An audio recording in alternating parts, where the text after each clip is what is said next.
All right, everybody, you know what time it is. The Real Talk Sports Show is coming up right now.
Good evening, good evening, good evening, and good evening, everyone. Welcome to the Real Talk Sports Show. I'm your host, the Minister Jonathan Simmons, and we're thankful to those of you who are watching us and listening to us on various platforms anywhere around. Let's let you get the rundown. Okay, so if you're watching here, you know you can follow us anywhere on social media at Real Talk Sports, the number 7. So you can follow us that way on Twitter, Facebook, or in fact also on IG as well. And remember, if you want to follow the show and follow me, let's pop it up here on the screen again. Bang, there you go. You can follow me personally at Minister J Sim. That's Minister, the letter J, then followed by SIMM. Or you can follow the show, like I just mentioned, at Real Talk Sports, the number 7. If you have a great and compelling sports story, so look, man, I got this really great story I want to talk about. I got some folks that are really doing some great things. Please, ma'am, please, sure, you can go ahead and contact me via email, jsimmons at realtalksports.net. And again, that's JSIMMONS at realtalksports.net. Or you also can reach me, in fact, on the cell 678-410-9833. Like I said, again, we'd love to come on and talk about what you have cooking and, bring out some good stories, because one of the things we try to do here is our tagline is sports talk from a different perspective, or sports talk with perspective. And what that means is that we like to try to bring you the good news of sports. Now, again, we know some snarky stuff that goes on. We got you. But we really try to make an effort to bring you some good news stories, because there's a lot of them out there. I mean, a lot of great stuff. Athletes are doing some great things on and off the field. And we look forward to bringing you that type of information and those type of headlines and headlights right here. Speaking of headlines and headlights, we were out, excuse me, headlines and highlights. We can speak English. We were out all weekend. Great stuff going on. You can see right behind me. Let me try to move over here. We were at the SWAC MEAC Challenge. That's the HBCUs. It was Howard University against Alabama State. That was kind of wild. We had multiple rain delays. And I should say rain delays. There was lightning in the area. So they stopped the game. They made everybody go back inside. So we did that. We also covered the Tour Championship. Rory McIlroy run for the third time, becoming the very first person to win 3 times.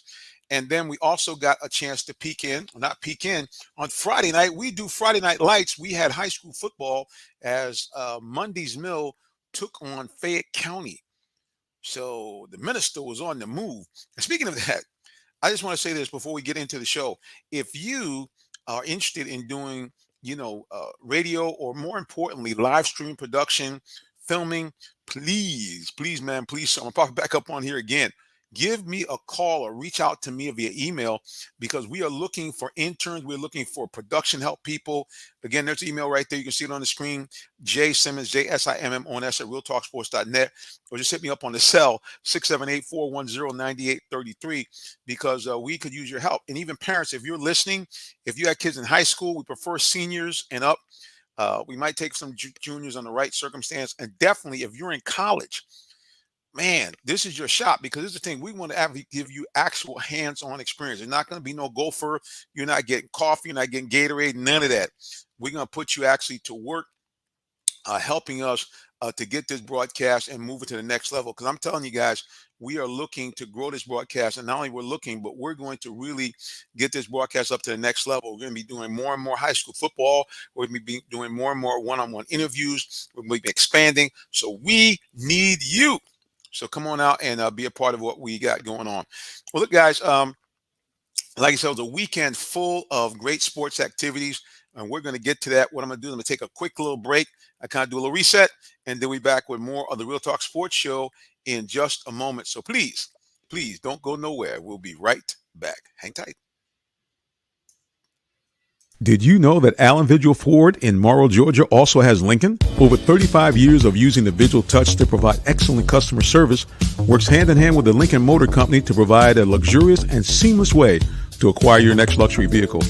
Lincoln has an array of full-service complimentary owner benefits. These benefits include hospitality partnerships, service pickup and delivery, all which can be accessed through the Lincoln Way app. You can even contact the 24/7 concierge to have someone assist you. Come and see our great inventory of new and pre-owned Lincolns today. Call 678-364-7345 to make an appointment with one of our brand champions or shop 24/7 online at allenvigillincoln.net.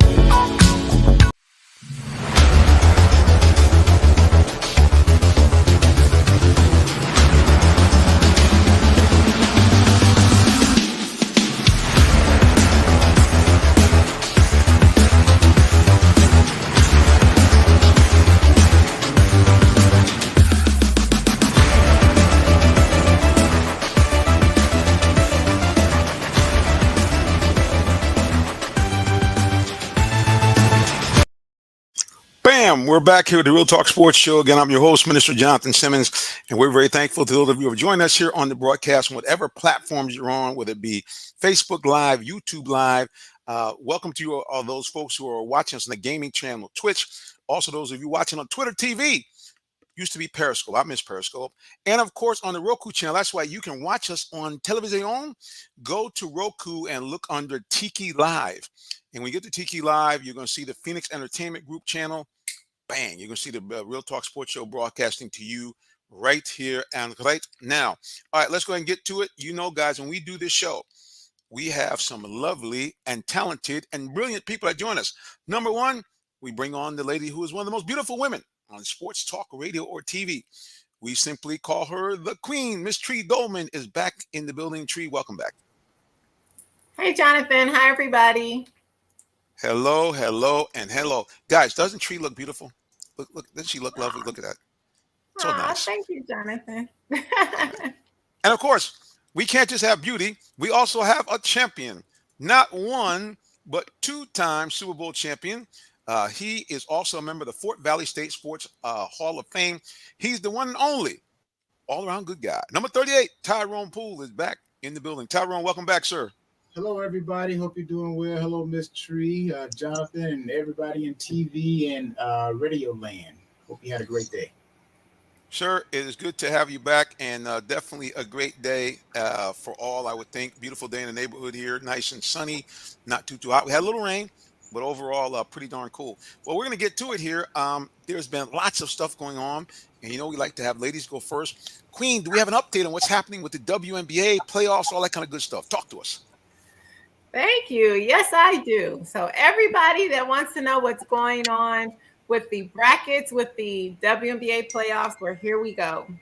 So we have with Las Vegas playing against Phoenix. Las Vegas won 2-0. So they are now going to play Seattle Storm, who also played and won their 2-0 against the Washington Mystics.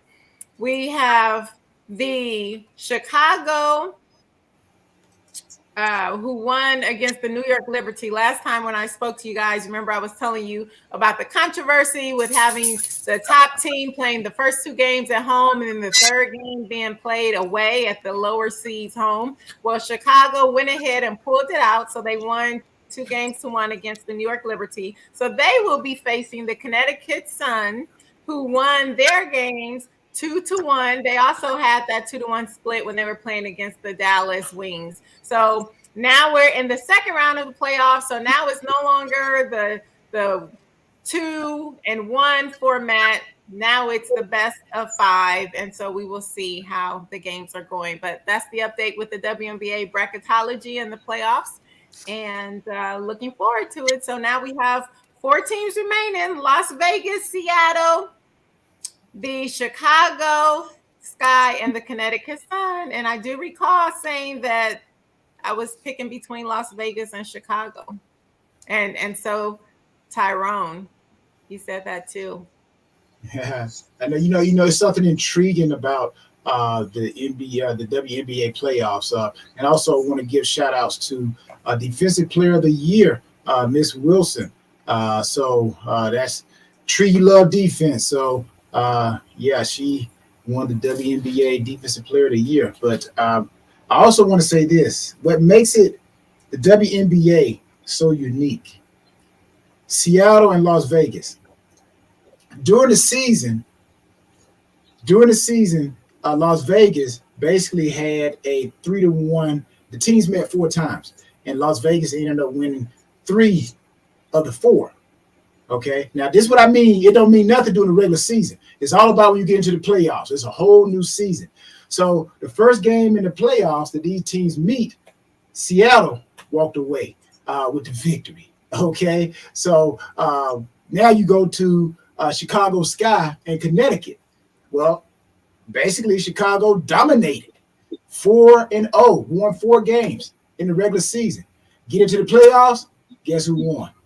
Connecticut. So again, regular season doesn't mean nothing, people. Okay, it's what you do when you get in the playoffs. It's a whole new season. Records go out of the window. So 0-0.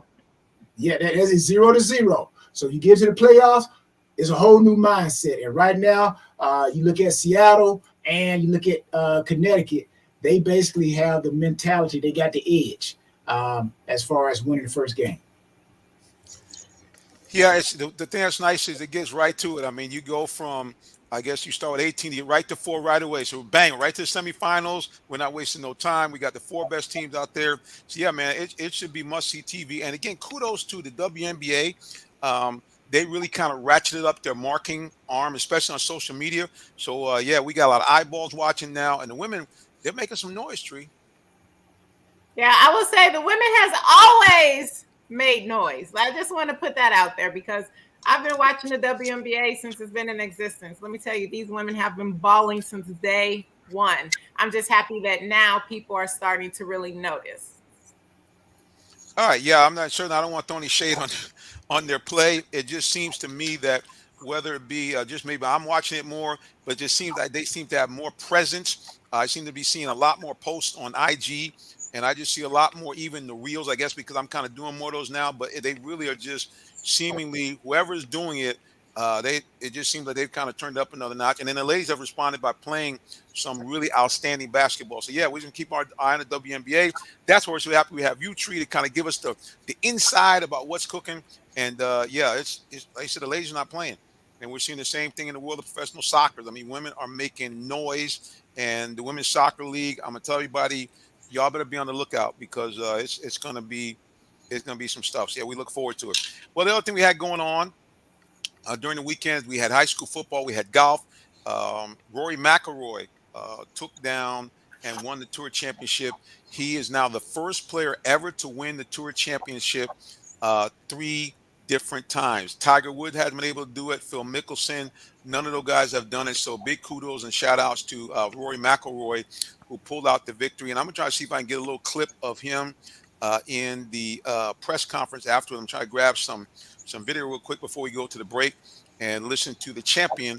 Because you know what, guys, besides him winning, there's a little bit of a buzz going on, during the week because Rory, I did not know this, he actually had been elected to the PGA Tour board.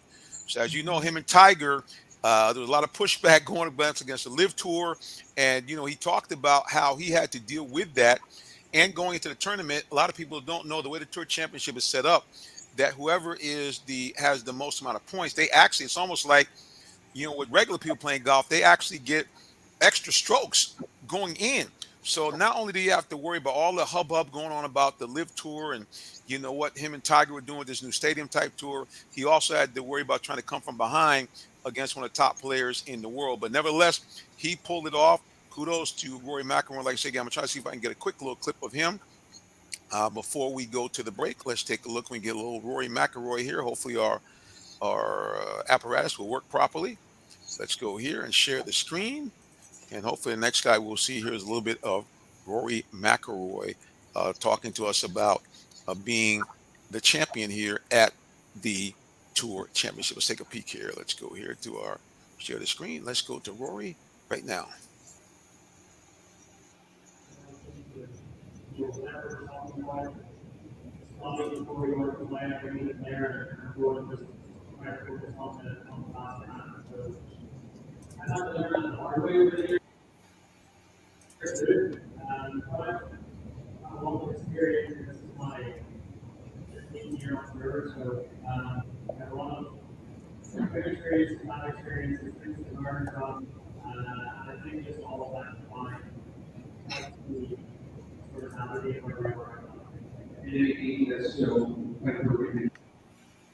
That's Rory McIlroy talking a little bit about what he had to go through during the Tour Championship and trying to be able to remain solid and keep his focus with all the stuff going on outside of golf as well. So, but again, kudos to him. He pulled it off 3 times. Rory McIlroy has done the deed, winning the Tour Championship. All right, guys, we're going to go take a little bit of a break. We'll be back with more of the Real Talk Sports Show in just a moment. Don't go nowhere. Stay tuned, please. Thank you. Are you in the market for a new vehicle? Well, check out Allen Vigil Ford Lincoln in Morrow, Georgia. We have one of the largest inventories in our area for both new and pre-owned vehicles, so we're sure to have something for everyone. Family owned and operated since 1982, customer satisfaction is our #1 priority. Come see our full lineup of vehicles and find the one that best fits you. Give us a call today, 678-726-5739, or shop us 24/7 online at allenvigilford.net.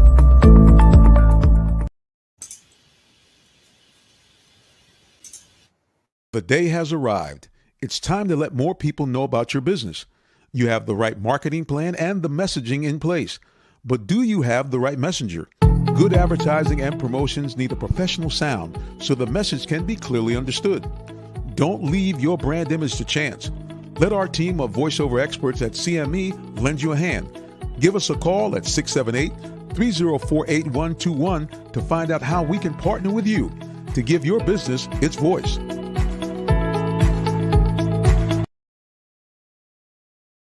To the Real Talk Sports Show. I'm your host, Mr. Jonathan Simmons. Right next to me is the 2-time champion, Mr. Tyrone Poole. I don't mean just any champion. I mean Super Bowl champion with the New England Patriots. And, of course, the queen, she herself is the defending 3-time Ms. America International crown winner. So we're very excited for her and him to be here. You can't be a defending queen. Huh? You can't do that? No. I'm just a 3-year reigning queen. Once you get the title, well, you can't get it again. But. Got you. Well, but I'm not trying to say you're a bad woman. You won it 3 times. That's amazing. We want to tell you, 1 or 3 times, and we again are very appreciative to have you on the broadcast. Well, real quickly, we want to give a big shout out, guys, to Mundy's Mill High School. Mundy's Mill in Jonesboro. Tyrone, they knocked off Fayette County. And Tree, you're going to like this. The final score, Mundy's Mill 26, Fayette County 0. They pitched a shutout. They pitched a shutout. Yep, Mundy's Mill handled their business. Great defensive game. They did what they had to do, and they shut out Fayette County. And they actually had to move the game to our stadium because normally they play out in 12 Oaks. I'm gonna see if I can get a little clip of the coach talking about his win. Let's see if we can get him here.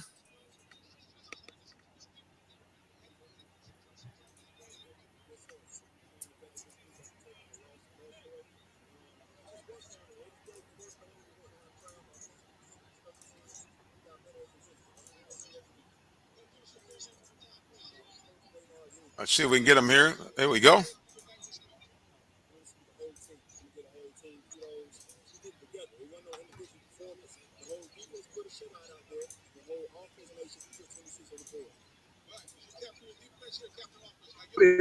Shutout 26-0. I'm having the head coach introduce himself to you right now. Go ahead, coach. Yes, sir. We came together this week after taking a loss to Lovejoy. And we just worked on it. Every day we worked on it. We worked on our craft, offensively, defensively, special teams, and we got better as a unit. That's what we're going to do every week. Hey, coach, give us your full name one more time, please. I'm Coach Brainard Williams. All right, and give us a couple of key players for you tonight in this win. Honestly, the whole team. I'm going to get a whole team kudos. We did it together. It wasn't no individual performance. The whole defense put a shit out there. The whole offense made sure we put 26 on the board. All right, is your captain your defense here, captain of offense? Can I get him before they hit the bus? Yes, sir. All right. I'm captain. That was it. That was the coach talking about that big win. And you can see, guys, he was pretty cranked up. He was happy about his boys pitching the shutout, 26-0 against Fayette County. So big shout out to him. A lot of high school football over the weekend. It's just really incredible. Tyrone, I know you've experienced it. What are these guys? I mean, kind of what's the feeling as you get ready for Friday Night Lights? Kind of what's the sensibilities of players? You get ready and you're saying, hey, I'm going to go out in front of my fans. I'm going in front of my family members. Kind of what's the energy feel for the players? God, it's the same for anything you do. If you love what you love, you're passionate. You're passionate. You go out and you want to play your hardest because you're playing before college scouts. So you're playing before your parents. You're playing before your teammates. So, it's an opportunity for these guys to have a high school career. And after their senior year, a lot of these kids won't ever put that uniform on again. So this is a moment for them that any win they get, any opportunity they get to step out there on that football field and say that they help their high school, it's an honor. So I'm pretty sure they're very excited. So you always want to do your best because you never know who's watching. No doubt. Scouts are out, NIL stuff, all kinds of stuff going on. So it's definitely very exciting. Speaking of exciting, guys, we got not one, but two Chick-fil-A kickoff games coming up this Labor Day weekend. You got Georgia against Oregon and Georgia Tech against Clemson. So before I bring our next guest on, I'm going to ask you guys, what are your thoughts about those two games, and who do you think might win the two games? First, Oregon against Alabama. Tree, what do you think? Crimson Tide? Alabama. How about Georgia Tech against Clemson? Georgia Tech trying to get their program jump-started. Clemson, I don't say reeling, but not certainly the championship teams we've seen in times past. You think Georgia Tech can have any shot against Clemson? I mean, we know with football, anybody has a shot any day, right? Any team can be beaten. But I think with this one, I'm going to go with Clemson right now. I know Georgia Tech, they're getting their things together. I know they have a lot of new components. But I think right now I'm going to go ahead and go with Clemson for the win. Tyrone, what do you think? Georgia against Oregon, and then Tech against Clemson. You said wait. I'm sorry. That's Alabama. My bad. It's actually Georgia against Oregon. My bad. I'm going with Georgia. Well, I'm sure you will. Tyrone, Georgia against Oregon, and Georgia Tech against Clemson. Yeah, well, Georgia and Oregon, basically. That's a good way to start the game. As a fan, that's what you want to see. You don't want to see teams playing teams that they are supposed to beat, okay? Preseason is over with. It's time for the real game. So if you want to get into the playoffs, and I'm pretty sure this is what Georgia looks at because they know that a lot of the committee is looking at this. So you don't want to have those games no more where you're playing teams that you're supposed to beat. The schedule is going to dictate pretty much who gets into the playoffs. So we've seen how that works. So Georgia, Oregon, Georgia lost a lot of guys going to the pros. So basically, here's where we find out how talented Kirby Smart and his crew are in recruiting. Will Kirby Smart, coming from Alabama as an assistant, will he build the same machine here with the Bulldogs as Nick Saban and himself did at Alabama, where it's like a machine? One person, they spit 5 people out, they got 5 people coming in. So here's where we see what Kirby Smart has done. And as far as, Clemson, they're 4th in the rankings. So I don't expect them to have a letdown. There we go. Well, let's since we ended with Georgia Tech and Clemson, we're going to bring a guy who's been covering Georgia Tech for years. He does a wonderful online with GoJacks.com, a friend of the show. Rod McKenzie's in the building. Rod, welcome back, kind sir. Hey, thanks for having me, and it's good to see you, Trey and Tyrone. Good to see you again. Well, brother, talk to us a little bit about this game. So this is kind of the peg and kind of the whole ramp up when Jeff Collins here, getting Georgia Tech in these premier type games, playing in the bench. What do you think Tech has in the tank to bring against Clemson in a year, which I think Jeff Collins is on the hot seat? Yeah, I think that the key for Georgia Tech will be their defense. They gave Clemson all they could handle last year, but I think Clemson was missing a big component with Will Shipley, and he can really tote the pigskin. He gets outside. He's a tough guy to stop, and if they can keep him contained, I think they have a better shot. You know, I think that they have to make DJ win the game instead of the running backs, and I think that's going to be the key for the game. You're talking earlier about new players, transfers. They have the above the line, which is the guys they feel will be in the rotation during the game. 22 transfers are on that list, and some of them starting. So they've built their roster in a different way than some teams, and they're doing whatever they can to get back up there. Wow, it's a lot of moving parts. Um, Tyrone, you've experienced all types of stuff with player movement. I mean, how hard is it for teams to integrate a lot of new players, coming in, after, when you have a new regime and trying to bring in, players from several different colleges? College, I don't know about college, but the pros, I tell you, these guys are already professional, so it's not hard at all. They're just trying to learn the terminology. In college, it could be a little bit different because you got kids that they coming out of high school, they go to a college system, and they're trying to learn the next level of football. So it could be a little bit of difficulty there, but it's all predicated on the teachers. In this case, the coaches. The student is only as good as the teachers. So if you have a great coaching staff that really knows the X's and O's and they know how to help the kids learn the game mentally, then it should not be a big struggle for these kids to transfer into a new system. Well, Rod, you're there behind. Go ahead, Tree. Well, I didn't say anything. Oh, I thought you this. It's my ears, no No. worries. So, Rod, talk to us about some of the guys that, for people not that familiar with Tech, who are some of the key guys on offense that we're going to be looking at, and maybe give us a couple guys on defense that we can keep our eyes on going into this game. Well, naturally, Jeff Sims is the guy, and he's really upped his game now that he has a quarterback coach in Chris Winkie. And Winkie he's charted every play with Sims in practice, so he knows what Jeff can do and what Jeff cannot do. So he told us that, hey, when I put my game plan together, most of those plays are going to be the plays that I know Jeff can make, and he has a lot of moving parts out there. A young slot receiver, a local slot receiver from Dutchtown, and Nate McCullum. A couple of transfer running backs. One Dylan McDuffie from Buffalo, who gained over 1,000 last year, and you also have Hassan Hall from Louisville, who's another local kid who played in the City League. So, those are some of the offensive weapons that you're going to be looking at. Defensively, Keon White, he's a kid that they were going to count on last year, missed the whole season because of injuries. He's really gotten after it in the weight room. He's a 285-pound defensive end who they could, if they want, move inside on obvious passing downs, that type of thing. So he's going to be one of the key guys. And, of course, they have their two starting linebackers back in Charlie Thomas and A. Seeley. So they're going to count on that, that front 6 or 7 guys to really step up in places where they haven't in the past. And how about on the defensive backfield, some of the guys that might be standing out, either at DB or safety?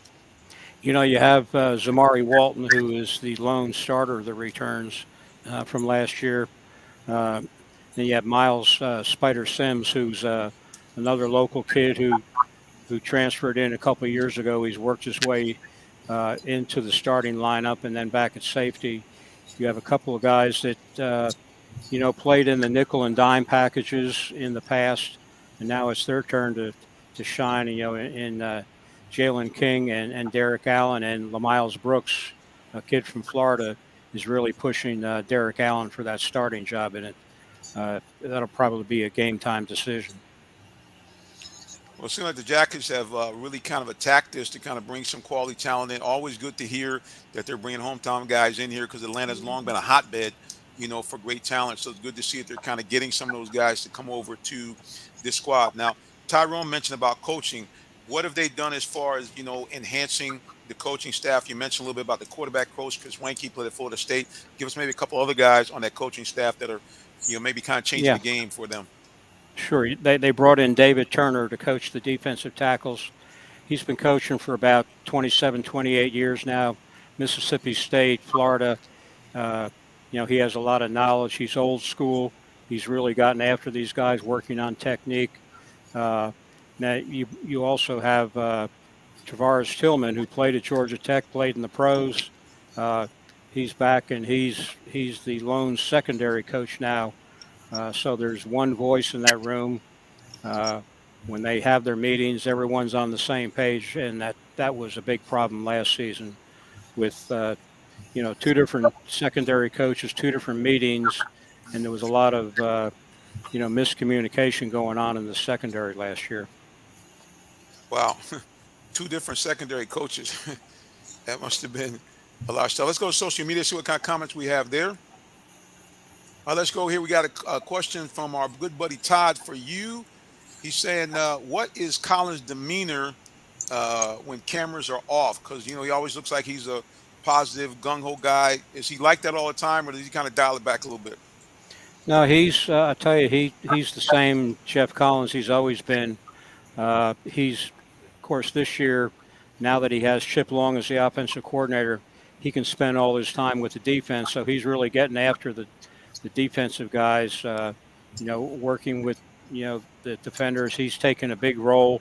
They're going to be using his schemes that he's used at other places where he was the defensive coordinator. So I think he's not going to say anything publicly, but he knows the deal now, with what lies ahead. And, there's not all this rah-rah stuff anymore. They brought in a serious coaching staff, and the demeanor there has changed quite a bit.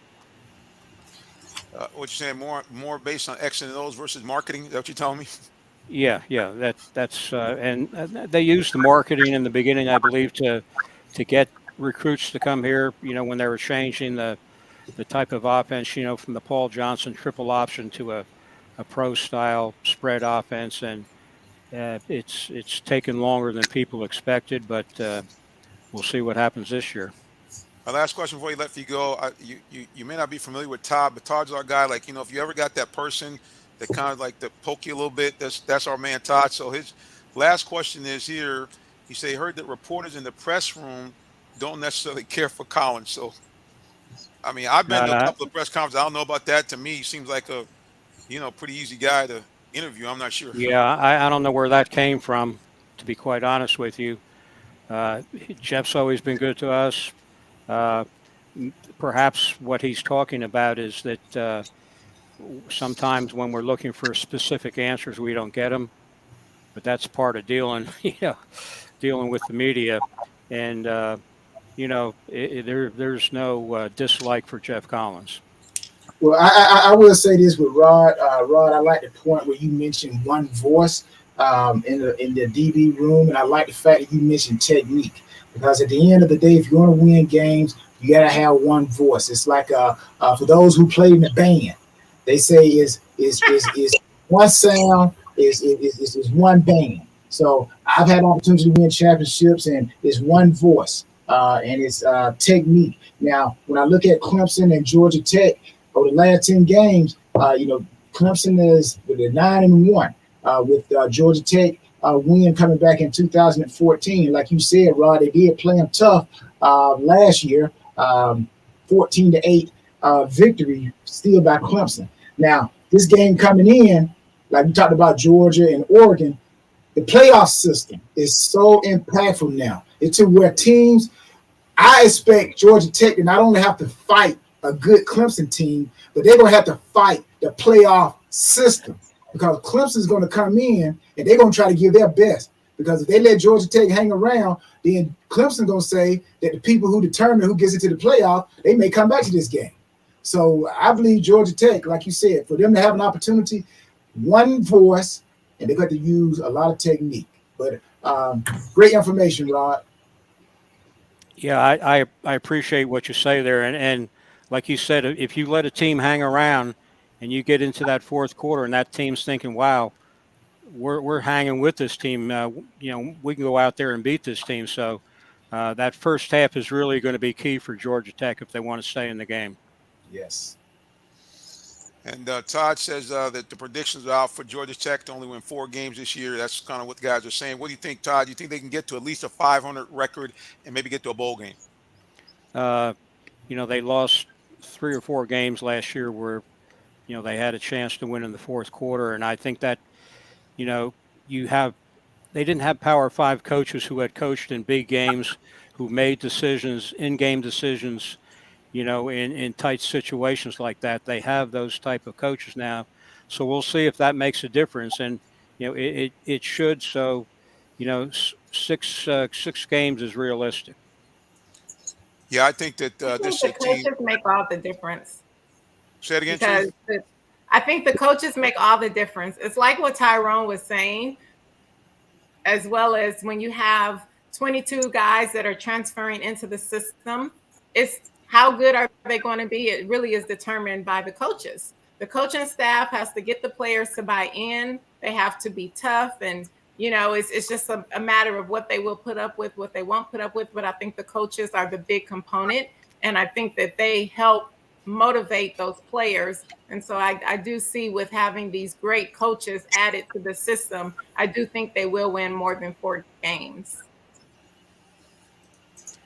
Yeah, I think that this coaching staff, I found out pretty fast that they're not going to take any gruff from these players.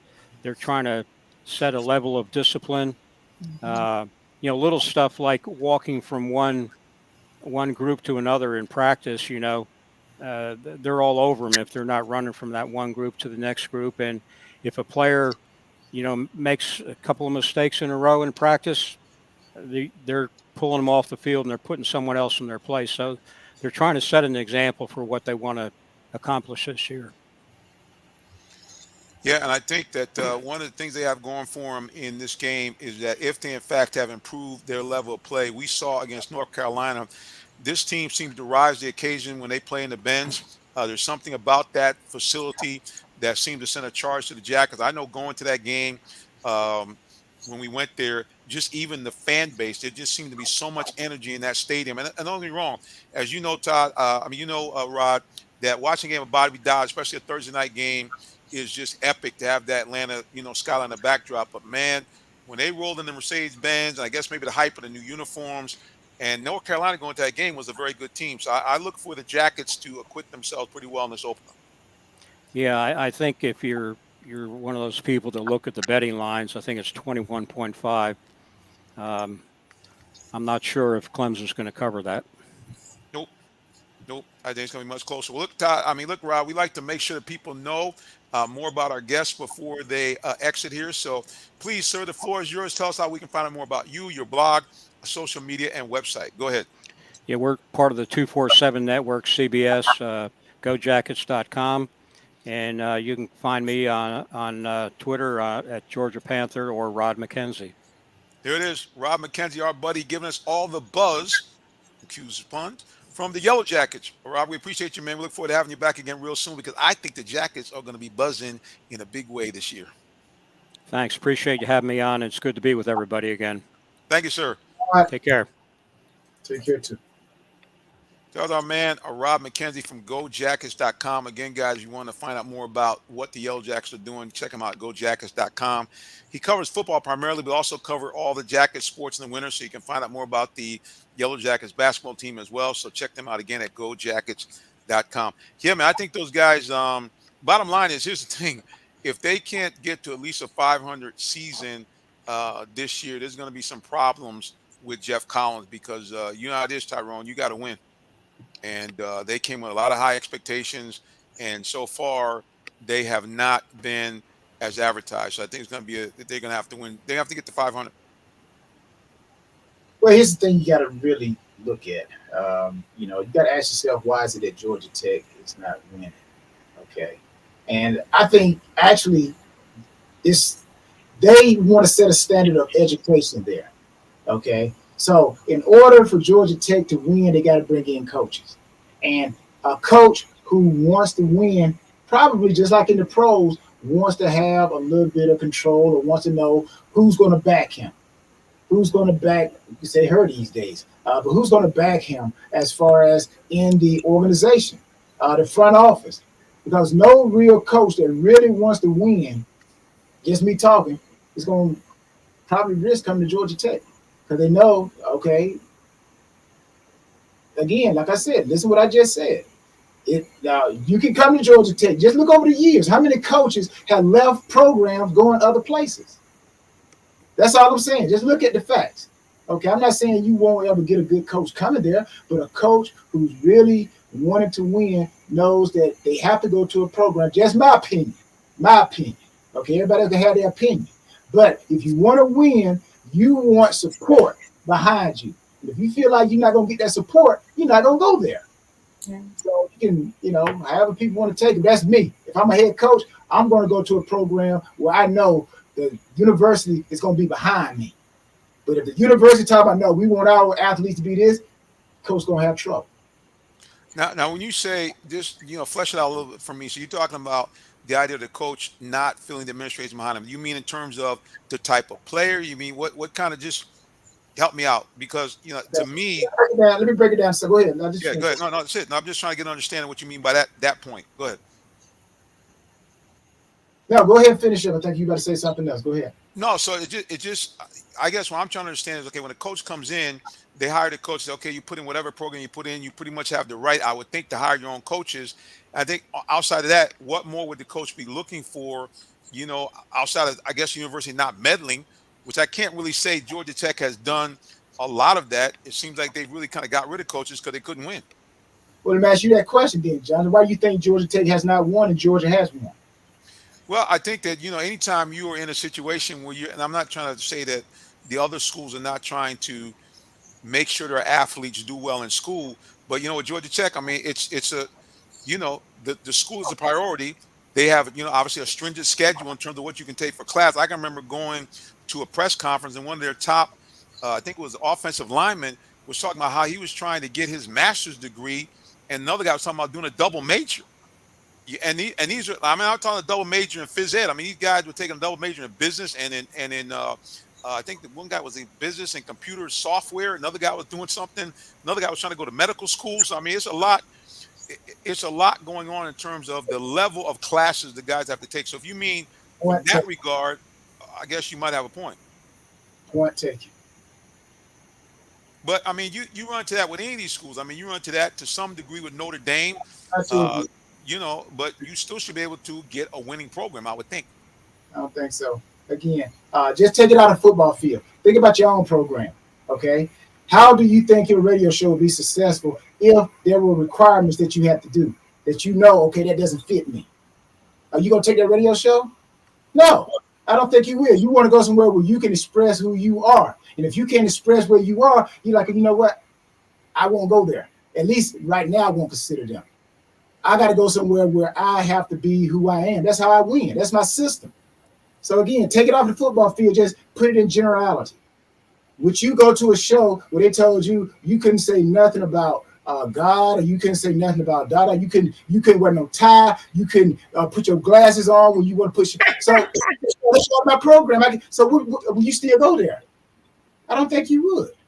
So point taken. Okay, so in that point, we got to wrap it up here. We got about a minute to go. So in regards to that, okay, how could a guy like Coach Willingham then go out to Stanford? Now, Stanford is well known for being a stringent program, very high educational standard, and Stanford's been able to win, not all the time, but they have been in contention over many years as a top 10 program. So I'm thinking to myself, okay, well, if Stanford's able to do it, and here's the other thing, and this is what I told people before, as much as everybody rode Coach Johnson, he's playing a high school offense, he's playing something from the 50s, the wing T. What Coach Johnson understood was, because he learned at Navy, a naval academy where he consistently won 8-9 games, had Navy in bowl games. Now you talk about restricted. I mean, you got guys that are basically signed up to go to the military. Okay. So How many? Let me ask you this question: how many football teams are there in the college football? You named two. You said Stanford and Georgia Tech. How right. many total How are there? many? I don't know. Playing D1, 300, 350, Uh, maybe. Maybe that's too many. well, now, my point I'm trying to make is if you have made a point that, okay, half of the schools are doing what you said about Georgia Tech and Stanford, then yeah, it's a different talk. But let's be honest, everybody ain't doing that. They want to win. Stanford, Georgia Tech, they probably say we want our kids to be educated.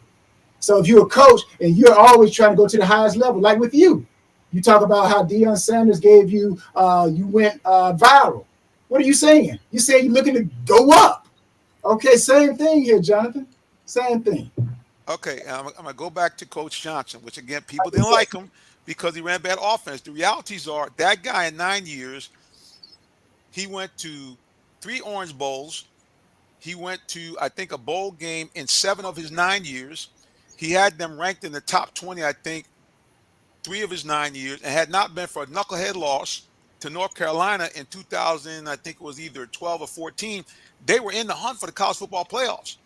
So what I'm saying is, I believe, and obviously you're not going to have a ton of programs, but you have some programs that they are going to focus on the education, and they still are able to play good quality football. I'm not trying to win it. I mean, are you going to win a national title at Georgia Tech? It's going to be tough in the current construct. But can you have a very good, entertaining team every year? I think you can do that. And I I, think there are coaches out there that are up to the challenge. I agree with you. Again, my point that I said when I first started the conversation, I agree with everything you just said. My point that I said, a very great coach, a coach that wants to win championships. Because in order to win championship, that's how you get paid. NIL, another example for athletes. You got to produce on the field. And at the end of the day, like the old Jerry Maguire movie, show me the money. You can't be showing the money if you can't show you can't win. All right, So few that's little just it. comments here before we go to a break, and then we shift to the NFL. Mr. Football, Vincent Turner said, No, Jeff, huh? What happened? I'm saying we can't go to football yet. All right, okay. She said no. Okay, when we come out of the break, we'll talk about something else. Real quick. Vincent Turner said Jeff Simmons had to play at a Michael Vick level for Tech to win game. Could be, and I don't know if he's that good, but he is good. Todd is always throwing shade. Said Coach Collins is a joke. Everybody supported him. And Mr. Turner says recruiting at a high level. That's the difference between Georgia and Georgia Tech. And I guess he means the inability for Georgia Tech to get some of the 4 and 5-star athletes. All right, guys, here's what I'm telling you. This is why it gets hot in the Real Talk Sports Show, because we talking real talk. If you want to get involved, you got to keep it locked right here for more of the Real Talk Sports Show. We'll be back in just a moment. Don't go nowhere. Thank you. The day has arrived. It's time to let more people know about your business. You have the right marketing plan and the messaging in place. But do you have the right messenger? Good advertising and promotions need a professional sound so the message can be clearly understood. Don't leave your brand image to chance. Let our team of voiceover experts at CME lend you a hand. Give us a call at 678-304-8121 to find out how we can partner with you to give your business its voice.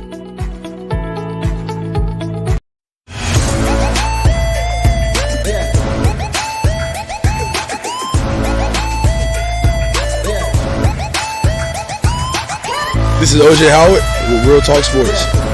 What's up, guys? This is Tim Tebow. You're listening to Real Talk Sports. This is Charles Woodson. Let me grab the mic. You ready? This is Charles Woodson with Real Talk Sports. Hey, it's your boy JB Smooth with Real Talk Sports. Ha ha.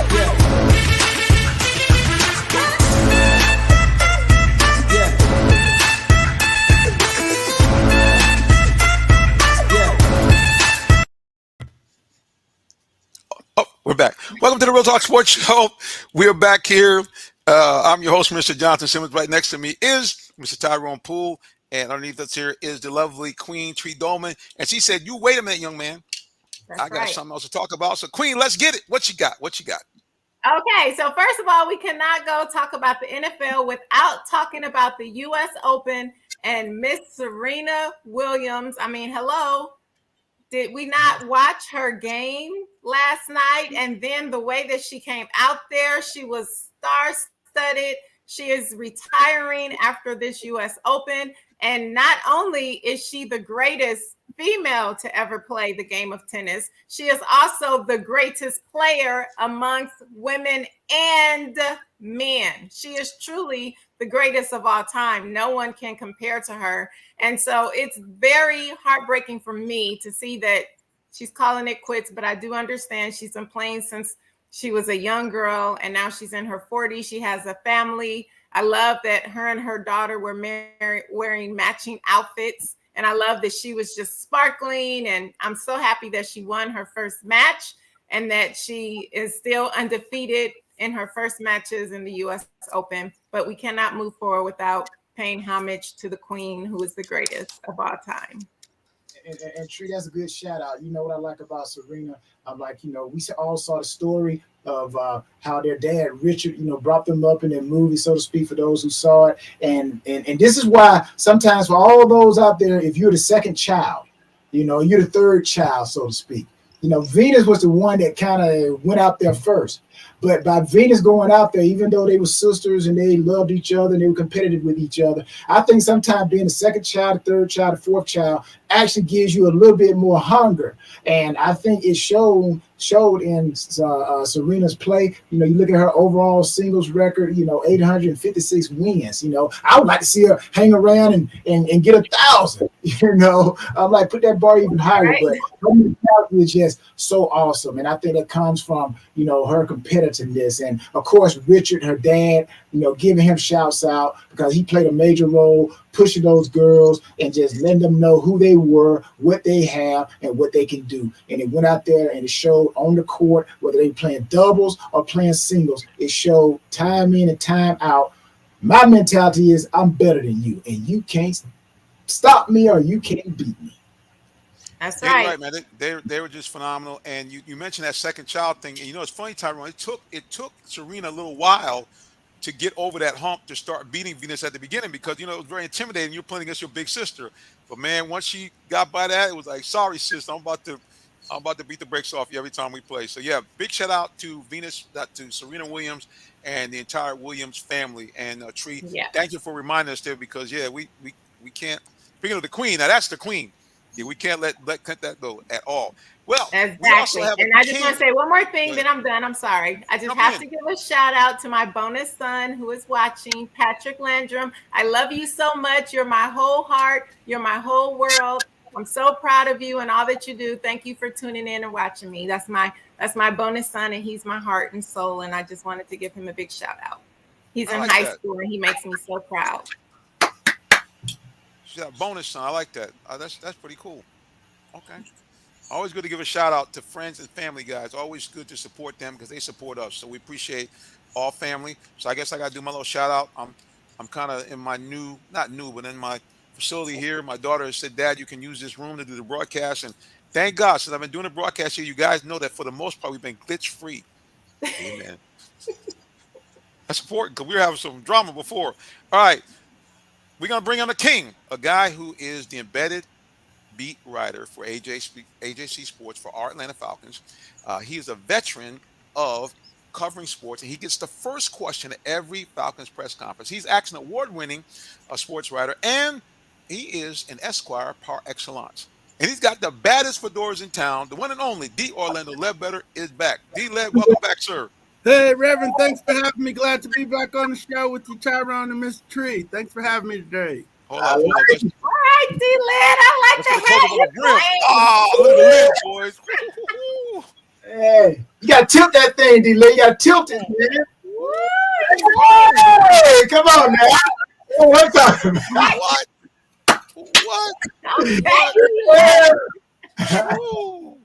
He got the lid working, boys and girls. That's a bad man. See, he knows about the haberdashery, boys and girls, how to be a well-groomed man. Amen. But D-Led, it's a lot going on. Obviously, we're getting to we're here at the 53-man roster.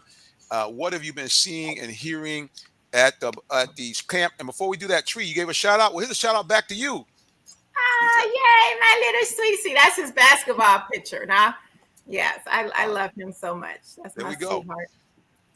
Well, D-Led, you got the fedora tip to the side, so I know you got some news. What's happening there as we got down to that 53-man roster around the league? Yeah, some new blood into the team, no question about it. Still be moves to made, so moves to make. So it's a fluid situation. Marlon Davidson's got a knee. Some of the veterans that got cut, they might want to bring them back after the first week, so they're not guaranteed. But you saw some breakthroughs. D. Alford from Spalding High and Griffin, Georgia, he made the team after starring at Tusculum. Got a good story about him. The lacrosse player Jared Bernhardt made the team. Big guy Timothy Horn from started his career at Charlotte. Did some damage at Kansas State. Big guy made the team initially. So we'll see. Quentin Bell made the team. Kid who blocked the punt in the exhibition game. That's the way to make the team there. At the running back though, Quadri Allison and Caleb Huntley. They ran them a lot in the exhibition season, so you could kind of say, well, hey, they were camp bodies. Maybe you get them back to the practice squad and so forth. A guy like Mike Ford makes the team because he's a special teams guy. Probably took Allison's spot in that way. So that's where we're at. A whole new lineup. We'll look at the lineup on opening day on the 11th and compared to what it was last year. Gonna be a lot of turnover, that's for sure. Wow, so D, that I've been singing the praises of my boy Allison for a minute, but we'll see if he, like he said, returns to another position, maybe on a taxi squad or something. Kind of, I don't want to say completely surprised, but a little surprised that they let him go. Like you said, they did give him a lot of run, but I guess he didn't give them that oomph that you're looking for, especially when you don't have the holes, because that's what I think they're looking for. Every team's looking for that guy that can make yardage on his own, get those yards as a catch. So we'll see what happens from here. Any shockers for you as far as guys that are, Yeah, no real shockers. Anthony Ferkser, the tight end, he didn't make it. Nick Thurman, he was one of the edge rushers I liked, looked pretty good in practice. But when you draft two edge rushers, the undrafted guy probably can't make it through, although Quentin Bell did. They kept all their draft picks pretty much, except for Schaefer, the kid from Georgia got cut, and I'm sure they'll try to bring him back through the practice squad. But, my people are like, man, how could he get cut? He's from Georgia, and that's a trash line. How did he get cut? So we'll try to figure out what happened there with Justin. Could just be a developmental thing. But, I thought he would come in and maybe take the starting job, not be cut. I wasn't even thinking about him getting cut. So that was the one big shocker for us. That was our headline today, was that he was in the first group of guys getting cut. He must have been doing a really bad job in the classroom because, they don't get to play too much football. Tree, any questions, comments for D-Led? Yeah, I mean, it's funny that you asked because that was actually my question from him. I wanted to know what was the big shock with who got released, but with you saying about you feeling that it was in the classroom more than likely, because I'm even shocked that he got cut. I did not expect that, especially from the collegiate program that he came from.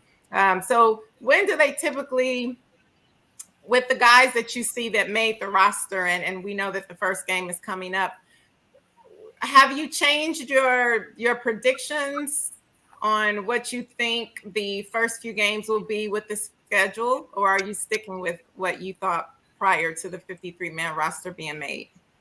We'll see the group tomorrow, and then they have another block of time from Thursday to Monday to make some more moves. That's going to be when we really see the final 53, that Monday before the Saints game. But right now, we do see a well-coached, organized team. Now, whether they have the talent on the field or not, that's, they don't, because they are playing with a $63.4 million deficit in dead salary cap space. So there's a difference between their roster and everybody else is in the league. So even if your frontline guy's good, the backup's not, he's a low-paid guy. So they'll have the ability to stockpile the talent later. But just as far as coming out of the gate, okay, yeah, the Saints, you're going to play that game, no problem. Rams, you're going to be overmatched, okay? Then you go to Seattle. You could take Seattle. They got Geno Smith at quarterback. They're in the same boat. And then you got Cleveland. Cleveland comes here, and heck, if you stop Nick Chubb, you got a shot. So, that's pretty tall order, but that's what you got to do if you're gonna be Cleveland right now. You got to stop Nick Chubb. Tyrone, comments, question for D-Led. I think I'll throw in a little bit of my experience here during this part of the season. And I will say, for one thing, these players, they are glad that the regular season has started. Well, why do you say that, Tyrone? Because no longer do they have to worry about getting paid $2,900. Okay, now a real check. the big start rolling in now. So they glad preseason is over. Now for these guys who got cut, I will say this to you: if you're watching this show, the later or the longer it took for them to release you, I understand that this game is a physical game, and at any point somebody can get injured. And the teams that I know that have won, they always look, unless there's a superstar out there, they usually go and get someone who knows their system. So all those guys who got released, got cut, keep yourself in shape, because you never know. After week one, somebody could go down. And guess who they're going to call? Somebody who is familiar with their system. So I hate that it happens, but at the end of the day, you're in the pipeline. That's how I like to call it. You can't get on a team unless you're in the pipeline. And those players who got cut, your name is in the pipeline. So you could get picked up after week one. So keep working out. Yeah, man. It's always interesting this time of season because D-Led, you've seen it, and Tyrone, you've seen it. Guys get cut. As a matter of fact, we've seen teams bring the same guy back. We've seen that before, and we've seen guys be able to pick up some real studs that because of affordability factor, or whatever, they've been able to being brought onto the team. I'm gonna say this. We'll go to social media really quick before we take a break. Todd, as always, is upset. He's saying, "Why, for the love of God, is Deion Jones on the team?" D-Led. Yeah, and he said Marlon. Oh, sorry about that. Yeah, got it. Mm-hmm. Yeah, Marlon's on his last chance. He's got to come back from the knee. They don't know if he can hold up. He got hurt at the Senior Bowl. He got hurt at the Combine. He got hurt his first year here. He flunked COVID. He got hurt again this year. So it's a situation where, he's a tease. You don't know what you got because he stays hurt all the time. As far as Deion goes, he didn't play. He played last year with a bad shoulder and a new defense. And so he was running around trying not to hit that shoulder, running the sideline in a 3-4. He's a smaller linebacker in a 3-4, so he don't really fit what they're trying to do. But on third down, when they got to cover Alvin Kamara, who ran for 146 yards on the last time, Deion's a fine option for him. So, he got overpaid by the previous administration, but he's a football player, and you keep the good football players that are healthy around. The ones that can't stay healthy, you generally don't see them staying around. So speaking of healthy, and last thing, we'll go and then to the break. Question about Drake London. Is he ready for the season? Ready to go? Injury okay? What have you been hearing? They said he's okay and ready to go. Internet doctor looked at the injury too and didn't see anything. So they're being extra cautious. But the fact that we haven't seen him in 18 days is somewhat suspect. Because usually if a guy gets hurt, they run him out there, put on a yellow jersey. You see him. We haven't seen this guy. And the coach like, oh, I see him every day. That don't matter to us. We don't see him at football time when it's time to practice football. We don't see him. It is 18 days, and y'all said it wasn't no big deal. The media's kind of from the show me state at that point, and maybe we'll see him.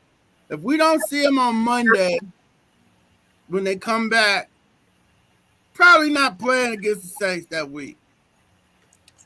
Yeah, and once again, we have the Falcons in a situation where they drafted some guys that are immediately injured. Hopefully, it's not another one in terms of Drake London, because you spent a number 8 draft pick on the guy in the first round. So that would be very disconcerting.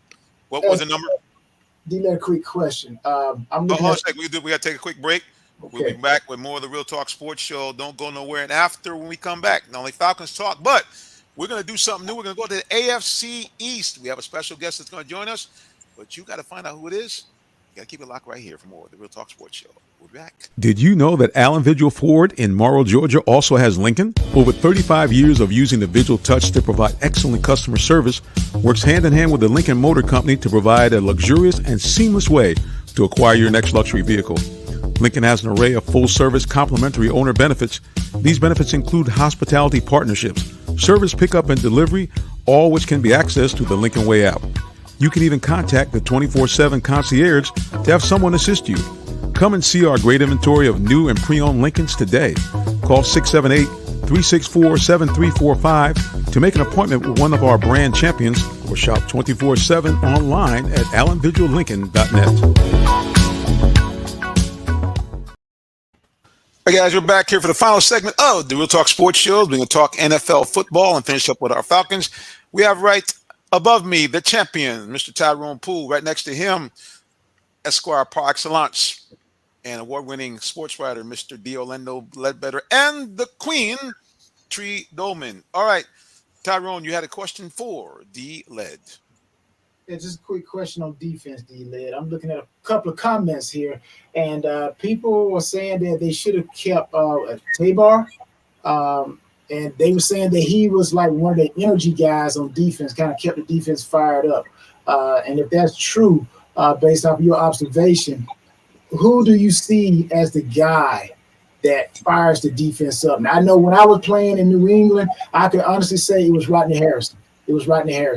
He was the spark plug. Who's the spark plug on the Falcons defense? I think it's going to be the young kid, Richie Grant, on the back end. Rashad is the middle linebacker. The Michael Walker guy has the headset. Big, good-looking kid, and then Grady up front. So from those four, somebody's got to step forward. The rookie, second-year guy in his first year probably isn't capable yet of doing that, but that's why you lead on the veterans like Grady and Rashad Evans up front. T-Boy he's slow. He ran a 4.8. That's been why he hasn't been able to stick in the league, is he's a slow safety. But, good special teamer, hard hitter, tough guy. But, I mean, if you think you got better talent than that, you let him go or bring him back to the practice squad as a quality veteran. Well, there it is. One last thing for the Falcons here. He's asking a question. When do you think we will actually see Desmond Ridder supplant Marcus Mariota? No, I don't think he said supplant. He just said when he's going to start, because he's going to start when he gets hurt. And he's going to get hurt around the sixth or seventh game. So he's not moving past him. He's the backup. He's the rookie backup, and you don't even know if they picked the right quarterback, because the kid at Tennessee is balling out, Malik Willis. Yeah, every time I see those highlights, I go, oh, boy. And George Pickens, you could have got that's another guy. Went a lineman or something else. You're taking a receiver at 8, and he's hurt. I mean, you could have got – everybody knew George Pickens was going to be there in the second and third. Yep. You got later rounds. Yeah, You could have said, hey, I can get a wide receiver. But they didn't do it, and, hey, we'll see the next 3 years down the road. The draft will tell a whole lot. Well, speaking of the draft and things going on, we got a special guest here. He's from our sister station, WUFO in Buffalo. And there's been some breaking news coming out from the Buffalo Bills. We got Coach Miyuki Hawkins in the building. What's going on, kind sir? Hey, what's going on, my guy? How everybody doing today? We're doing great. D-Lad, right. My guy, that's big bro up top right there. Yes, sir. I'm just in the room of greatness right now, man. I'm just really honored, man. We got the champ here, you know what I mean? We got Hall of Fame, Queen there, you know what I mean? And then yourself, Jonathan. So, yeah, I'm pumped up. I'm just here for the ride, bro. I'm just tagging along. Well, listen, we brought you on, man, because two things. Number one of the things that we try to do is we want to try to improve our program and broadcast. And one of the things that one of our co-hosts has mentioned to me, not so much on this platform, other platforms, is try to expand outside of our locale, the Falcons. And I thought, what better time now that WFO is connected with WIGO under the tutelage and ownership of the lovely Miss Sheila Brown. And of course, we got some news coming out of Buffalo. The punt god is gone. So tell us what's been going on up there, man, with Buffalo and this whole scandal with the punter and how it's affected the team. I mean, we knew about it kind of like we caught wind of it about a week ago. As far as media is concerned, we was talking about it after after the Broncos game and what would come about it. So when it hit the fan, and then when you found out that that 11-page review or the documents of what occurred, I mean, it left the Bills no other choice but to do what was right, the obvious, and let Matt Ariza go. I mean, talented punter, was the Ray Guy Award winner for the best punter in college football last year. Still, had to develop in some areas, but I mean, you couldn't deny the power that he had in his leg. Very talented, but that don't supersede the person that you are. And in this business, that is definitely wasn't tolerated. And us as media, once we found out all the true details after the Carolina game, we wasn't talking about the game. We were talking about that issue. Us as media, we made the pact just to stick to what was more important. You know what I mean? It was just more than just a game at that point. So that's what happened. I mean, you saw the emotion in Coach McDermott. And they had no other choice but to do what they did. I mean, not saying that it's a tough decision. It's an easy decision, but I mean, as a coach, you build bonds and relationship with players and stuff like that. And I think that more or less in that situation, it was something that they say, hey, you got to go take care of this. Forget football right now. You have a more serious issue on your plate. You need to focus on that. Go take care of that. And it kind of dampened the locker room because I asked him that question and he kind of got choked up by me even mentioning that to him. So it definitely put a damper on it because it was high expectations. It was going what we went through as far as a punter. I know everybody talk about a punter is not an important person on the team, but he was very important, and he was definitely a talent that the guys kind of drew to. But finding out who you are as a person, supersedes all of that. Now, for those people not familiar with the topic, it is the Buffalo Bills have drafted a punter who was nicknamed the punt guy kicking the ball 60, 70, 80 yards. And he actually was, remind me, I'm an old guy, of Ray Guy, a guy being able to actually change the game from the punter position. But he has been charged with being involved with a gang rape. That's the allegation that's out here now. And obviously, that's a very serious allegation. The team has no choice, obviously, than to release him until that can be adjudicated. So, yeah, man, just a crazy story. And I always wonder when these stories break. And D, I'll ask you this question. I mean, you just mentioned it, Mookie, that the kind of the buzz goes around. I mean, I always thought the NFL had like the third best investigatory staff behind the CIA and FBI. So I always wonder why these things take such a long time to kind of hit the fan. Did they not know? They caught wind of it late July. It was brought to their attention.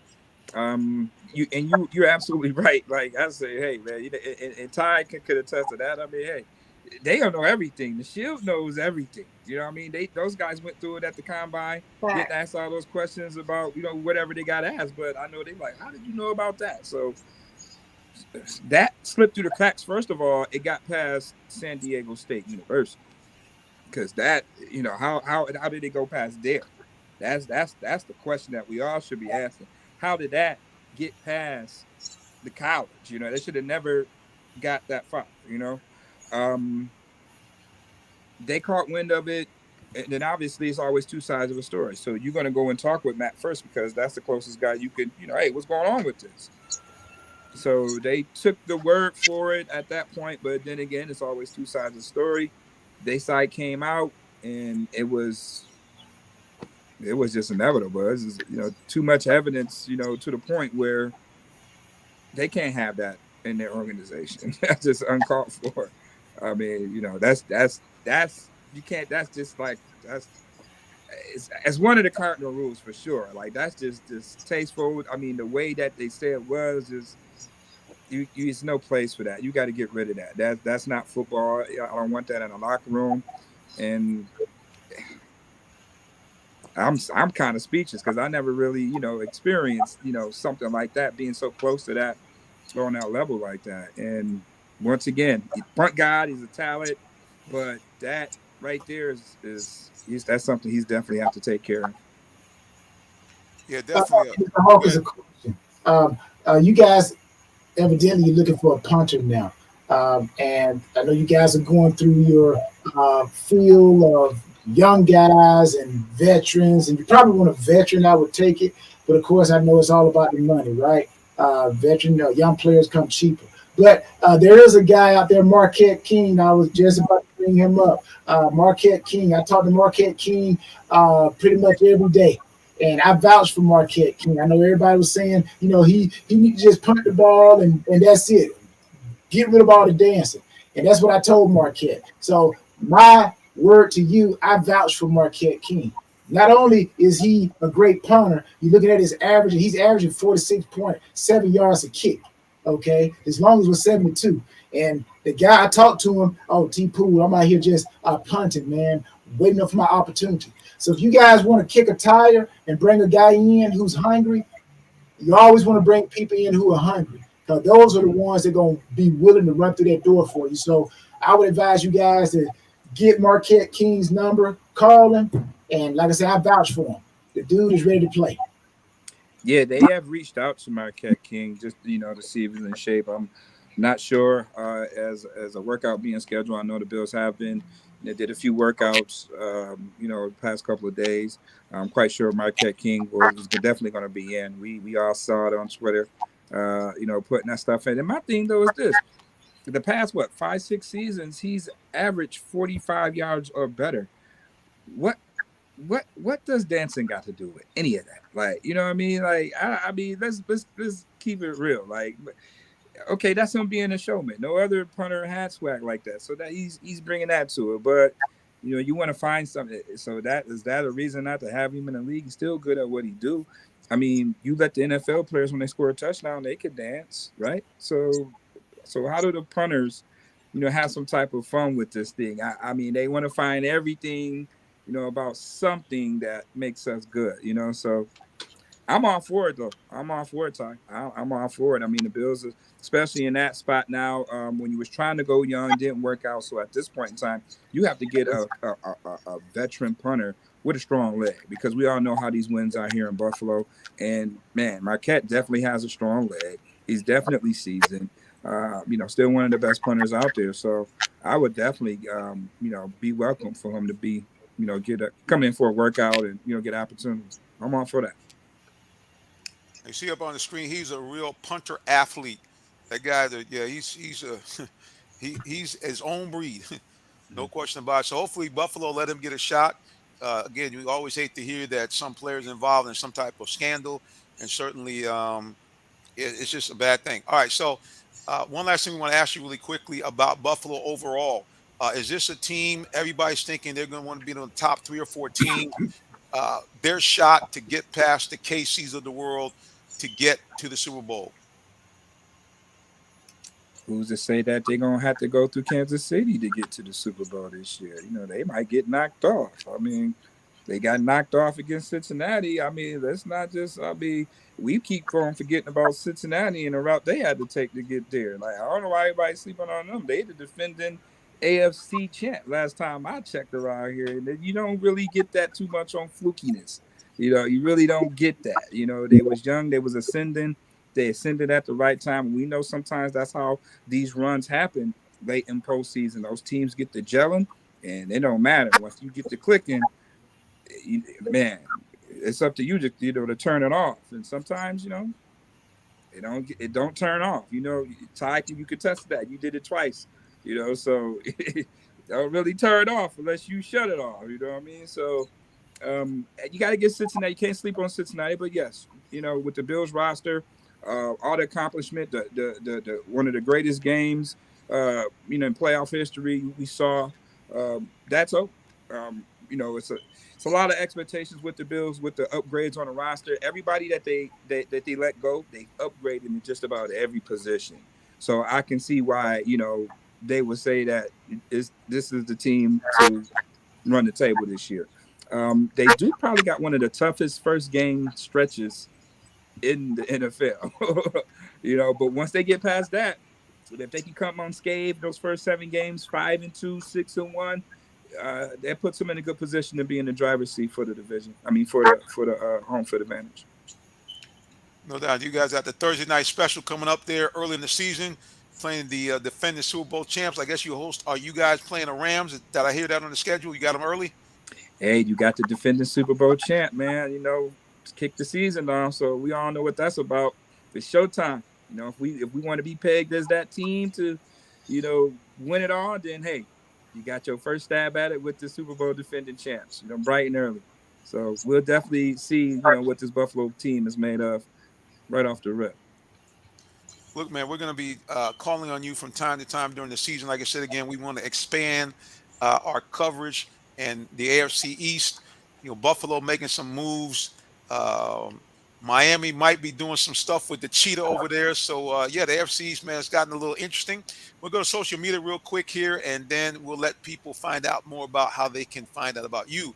Our man Todd, he says, pump the brakes on Buffalo. What? New offensive coordinator in Buffalo. Don't overlook that. The dude is goofy. I don't know. I mean, what do you mean by that? I mean, shots fired. Shots fired. That's what he meant by that, Jonathan. Come on, G-Lay. You know what he meant by that. I tell you what about put some shades on, man. Whoever said that, let me tell you about Ken Dorsey. Ken Dorsey is a goofy genius, and this offense is going to be better than what it was last year. Mark my word. And that's the scary part about this team, that they got an offense. They got a scary run game, too. This year. You put a Buffalo Bills up here. Guy from Buffalo. Hey, you guys. Hey, right here, I got Marquette King right here. Marquette, tell Buffalo to bring you in. You were funny. Hey, Marquette, he's serious, bro. We got the embedded beat writer for both the Falcons and the Bills on the air, bro. So what's up? You ready? I mean, what we talking about? We want to know. Are you ready to get out there and listen, everybody's talking about the old guy was the punk guy, Matariza, but we're trying to find out, are you the punk guy? Or are you going to take over for him? Or are you the man? I mean, hey, if the opportunity comes, I'm always down to rock with it. Feel me? So, shoot, I'm always ready for whatever. Hey, Marquette. Have they called him yet? Yeah, did they call you? Did they call you and check to see where you in shape and stuff like that, and try to schedule a workout with you? Say what? This is Have the Bills called you yet? Have the Bills called you? Have they reached out to you yet? I mean, I don't want to say too much right now. Good man. That's a smart man. Hold your That cards answers the tight, bro. question. Well, you know what? I'm always looking out for you, boy. I'm always looking out for the NFL players. I'm always looking out for the Valley Wildcats. So we had Buffalo in. I said, you know what? I'm gonna call my boy right now. Put him on. Hey, y'all bring Marquette in. The guy 46.7 average. Okay, and just like Mr. Hawkins said, you would fit very well up there in Buffalo with those wins that they get during the wintertime. So hey, I'm here pushing you, boy. I'm here pushing you. All right. I appreciate it. All right, no doubt, man. All right, Marquette. All right. All right. Ladies and gentlemen, all I can say about that phone call is that's why it's the Real Talk Sports Show. Drop the mic. You never know what you're going to hear on the Real Talk Sports Show. As Marquette King, he came in and said, hey, I'm ready, but I can't divulge the situation between me and Buffalo. So, hey, Suki, that's going to make you feel good, bro.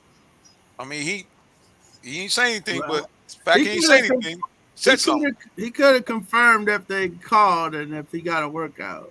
Yeah. Right. Maybe he'll do that to Tyrone later. Yes.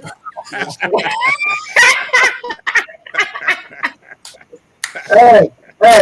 all I do is just show, the NFL is a fraternity. Fraternity, yes, sir. We call out anybody. We want them. Hey, what's up, dude? This T-Poo. Hey, this Deion Sanders. Hey, we're a fraternity, man. We're a fraternity. So, right. keep it like that. Well, this is why I tell people all the time.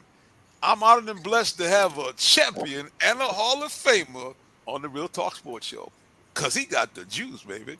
And that's why you guys should tune in. Well, listen, you know how we do it, guys. We get to the end of our program. We want to make sure that you know about how you can find out more about those people who come on the show on the regular, and of course our guests. So, all the way from WUFO in Buffalo, oh man, here's how we do it. You tell people the social media where they can find you, and also a website if you have it. Please, sir. Oh, wait a minute. Wait a minute. I got a question here from social media before I do that. Oh, man, HC Hardy. I don't know if it's a question or a comment. Let's see what he says. He says, boom. He says Ken Dorsey was an assistant with the Panthers, Super Bowl staff, also with the Buffalo head coach to start off in San Francisco, the 49ers. He has a wealth of knowledge and paid his dues. What do you think about that? Mm-hmm. Man, that's facts. Them There you cold go. hard facts. Like,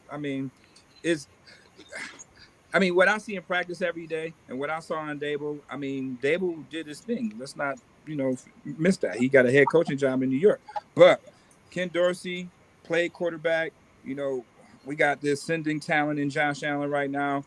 It's kind of like watching your big brother do some mistakes, and now you at the helm, so you're going to know a little bit more of what not to do and how to make that situation more better, more effective. I think Ken Dorsey knows how to use this team better than what Dable was then used, and that's scary. Once again, we have a run game now. All right, we brought in Aaron Cromer to change that lineup. They changed that lineup. We got Roger Saffold. We got Quessenberry. We loaded like a baked potato, and they moving them around like chess pieces. All right, we got James Cook. We got Devin Singletary. We got the three-headed monster and running back. It's going to be matchup problems all over the place. How you like that? That's that Buffalo lung. He said we got to roll it like a potato. No, that's how we do it. All right. Mookie Hawkins, the floor is yours.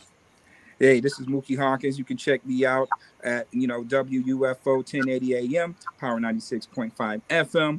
And you can also hit me out on Twitter, Facebook, Wuffo Sports 1080, or Mookie Hawkins, MUKI Hawkins. Facebook, Twitter, and Believe in Bills podcast on Sirius XM.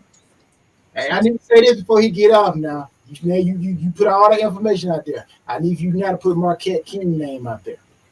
Man, just tell Marquette to hit me up. I already hit him up on Twitter. You know what I mean? He going off. Just hit me up. MUKI, Wuffo Sports. You know what I mean? Man, I'm with that. I'm tweeting all the stuff he putting out there. Hey, y'all don't know, but Tyrone, he's about to be an agent, bro. Y'all don't even know that, but that's another breaking news.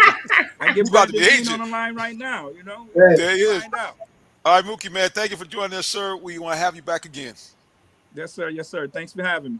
Take care, Mookie. D-Led, pretty cool. One of your proteges out there, bro.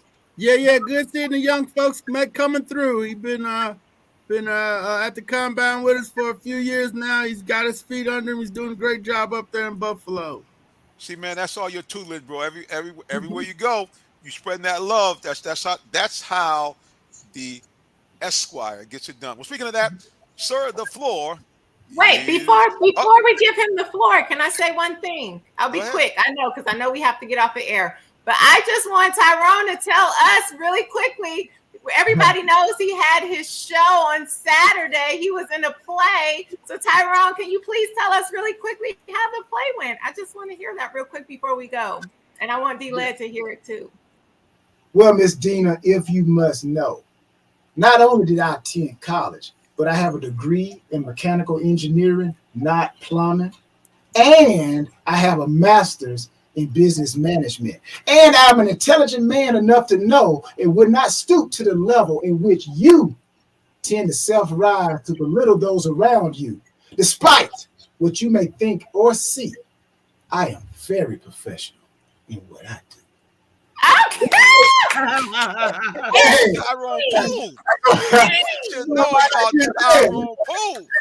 dropping the character like that. King Kong ain't got nothing on me. Cheat program. 24-hour lockdown. Bam! Shots fired, baby. I appreciate That's why he's called a champion. Look, here's how it works. Tyrone is King's agent, but the tree is Tyrone's agent. Well, we got to work hand in the Real Talk Sports Show, baby. That's how it works. That's how it works. All right. D. Orlando Ledbetter, the floor is yours. Yeah, you can find us on Twitter at DOrlandoAJC. We almost got 42,000. Y'all can push us over the top. All the columns and everything is on AJC.com, on Instagram at DOrlandoLed. Thanks for having me. Have a great rest of your week, guys. All And right, ladies. before you go, D-Led, you know what we need to see, so. Oh, let you dog in the building, Still waiting for D-Led. the bark, man. I'm still waiting for the bark. Where the bark? You good? D-Led, appreciate you, sir. See you next All right, week. man. All right, bro. Led. All right, Mr. Tyrone Poole, the floor is yours. Hey, man, I just gotta give Tree a shout out, man. Tree is a great queen, man, great friend, just a great person, man. Yeah. Anybody go to mess with Tree, you better come through me. All right. But shouts out to you, Tree. And shouts out to everybody watching and listening. We appreciate you. If you want to find more about me, Tyrone Poole 38, all social media. All right. Tyrone Poole 38, all social media. Thank you, Jonathan. Thank you, everybody, for watching and listening. Tyrone, appreciate you as always. A multifaceted man now adds to his arsenal. He's a Hey, go get them supplements, man. Go get them supplements. Baby. Let me get close up. Let me get close up. There, good again. Work that thing. Whoa. When I'm gone, supplements, man. All Buddy right? boy, man. I don't know what kind of course I'm about to go. That's gonna be work that thing. Part 2, 3, 4, 5. Lord have mercy. But hey, that's what you gotta keep it PG. Hey man, listen, no, I can't listen, I can't be a security guard too now, bro. We got a lot of women watch this show. I can't be security for you. I'm just telling you. So you're on your own. Tyrone Poole, he's a bad man. Sir, we'll see you next week. Thank you, sir. All right, y'all be good. All right. Miss Tree Dolman, the floor is yours. Hello, everyone. Thank you so much for watching. You can find me on all social media at It's Latresa, as well as Ms. America International 2022. The Queen has spoken. All right, guys, I'm going on here last year. Now, a lot of you people say, now, you a real minister? Yes, I am. I'm actually a real live minister. So before I get off the air, I got one question to ask you. Do you know the Lord Jesus Christ, your personal Savior? If you don't, I'm going to tell you, please, ma'am, please, sir, get to know him today. Why? Nobody, absolutely nobody loves you like Jesus. Not your mom, not your auntie and them, not your bae, not your boo, not your BFF. Because he did something phenomenal. One, he died for all of your sins, not just for yours and mine, but for all mankind. So good news is going to happen. When he rose from the dead, he's got a wonderful gift in his hand to give to you. All you have to do is repent of your sins and believe he came here, lived a sinless life, died on the cross, and rose from the dead. And two wonderful things happen. Number one, you become a citizen of the kingdom of heaven. And number two, you become an adopted child of God with all the rights therein. That means that you now can go to God like a parent and ask him for anything that you need or desire, and according to his will, he'll give it to you. And if and when you die, you go to that happy place called heaven, where there's none of the following: no pain, no pandemic, you never get old, you never die, nothing ever bad happens. It's beautiful and sunny because the glory of God illuminates the whole place. Every building is adorned with the most beautiful jewels ever. Matter of fact, the streets are paved with a gold that's so pure it's translucent, and you avoid that unhappy place called hell. Well, all the things you got in heaven won't be in hell. So there's going to be bad people everywhere. It stinks. It's dark. It's dreary. And most of all, you're cut off from God, cut off from Jesus Christ, and all the people that you love, and all the Bible heroes forever and a day. I don't know about you, but I like option number one instead of option number two. All right, guys, until the next time that we see you again, you know how we do it. God bless you and have a wonderful rest of your night. So long.